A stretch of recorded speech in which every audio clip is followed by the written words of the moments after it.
30 meters long, 7 crew members, 117 tons of steel hiding silently on the ocean floor. Right now, somewhere beneath the ink-black waters of the Strait of Hormuz, an Iranian Ghadir-class midget submarine is lying motionless on the seabed, waiting, not patrolling, not moving, simply sitting in the acoustic shadows of one of the busiest, most strategically critical waterways on the entire planet. And the US Navy knows it. The question is whether it can find them fast enough before Tehran pulls the trigger. This is no longer a surface war. It has gone underwater. On May 10, 2026, Iranian Navy Commander Rear Admiral Shahram Irani made a declaration that sent shockwaves through every naval operations center from Bahrain to the Pentagon. During a memorial exercise honoring the 104 sailors killed when the Iranian frigate Iris Dina was sunk by USS Charlotte's Mark 48 torpedoes on March 4th, Irani confirmed publicly that Ghadir-class midget submarines, Iran's so-called Dolphins of the Persian Gulf, are now fully deployed inside the Strait of Hormuz on heightened combat alert. This is not a training drill.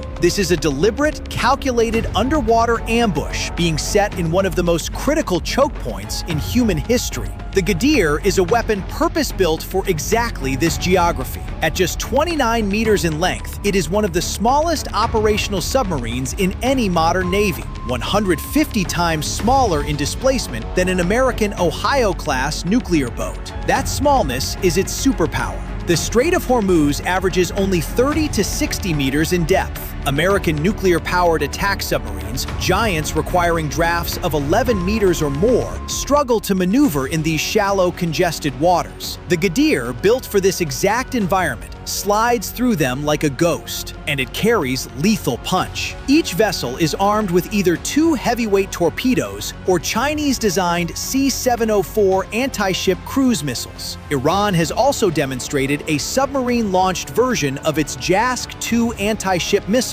fired from a submerged Ghadir platform. Most alarmingly, Iranian state media frequently references the Hoot supercavitating torpedo, a weapon Tehran claims can travel at 200 knots underwater, potentially compressing an enemy ship's reaction time to near zero. The Ghadir's signature tactic is called bottom resting. The submarine simply parks itself on the seabed, kills its engines, cuts all acoustic signatures, and waits. In the high-traffic noise environment of Hormuz, where over 80 tankers cross every single day, a stationary 117-ton object on the ocean floor becomes extraordinarily difficult to distinguish from natural seabed clutter. According to current estimates, between 14 and 20 Ghadir boats remain operational despite the conflict, though U.S. assessments suggest at least 11 were destroyed in earlier 2026 operations. Washington is not watching passively. The U.S. Navy has transformed Hormuz into the most heavily surveilled body of water in history. P-8 Poseidon maritime patrol aircraft are running round-the-clock anti-submarine missions, sweeping the Gulf floor with advanced magnetic anomaly detectors and sonobuoy networks dropped in grids across transit corridors. MH-60R Seahawk helicopters from Arleigh Burke-class destroyers are dipping active sonar continuously into the shallow water.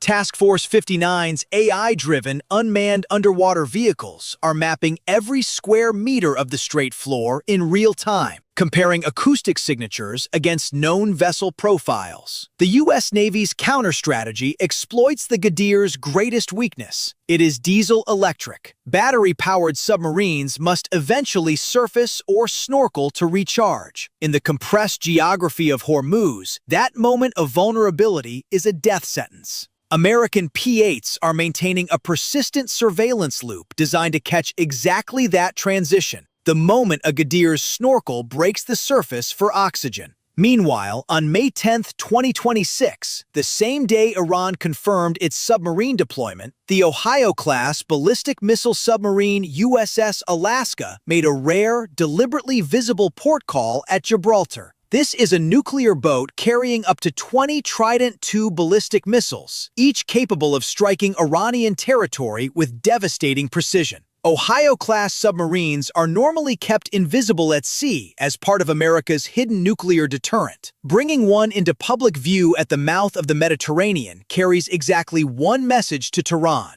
Every calculation you make carries existential risk. The global consequences of this underwater confrontation cannot be overstated. 20% of the world's oil supply, roughly 20 million barrels per day, moves through this strait. Since the Hormuz crisis began in late February 2026, following Operation Epic Fury, oil prices have surged dramatically. The International Energy Agency has called this the largest supply disruption in the history of the global oil market. A single successful Ghadir torpedo strike on a supertanker, or worse, a U.S. warship, could spike crude prices past triple digits overnight, triggering a global economic shockwave no government is prepared to absorb. Iran knows this. That is precisely why the Ghadir fleet is not just a military weapon. It is an economic hostage-taking operation conducted 60 meters beneath the surface. The U.S. Navy knows it too. That is why the hunt has never been more intense, more technologically sophisticated, or more consequential than it is at this precise moment. The Strait of Hormuz has always been the world's most dangerous waterway. Right now, 7 men sitting silent in a 29-meter steel tube on the ocean floor are proving exactly why. The trap is set, the hunt is live, and the next move will reshape the global order.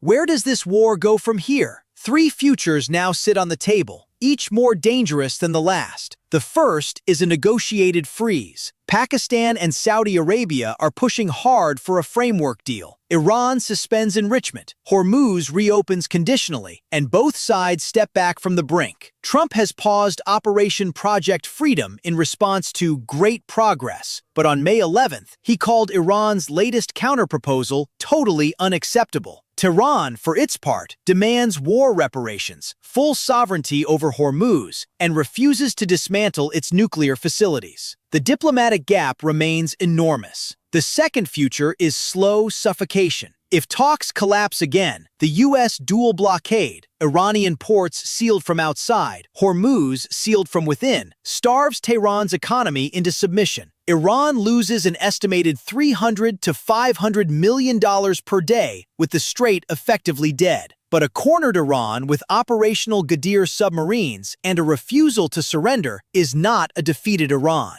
It is a desperate one, and desperate nations make catastrophic decisions. The third and most terrifying future is escalation by miscalculation. One Ghadir torpedo, one U.S. destroyer hit, one oil tanker engulfed in flames on live satellite feed. That single event could restart full-scale warfare immediately, and this time, with USS Alaska already positioned at Gibraltar and 2 carrier strike groups in the Gulf, the American response would not be measured. It would be overwhelming, permanent, and potentially nuclear in its shadow. The world economy is holding its breath 60 meters below the surface of the Strait of Hormuz, and the clock is running.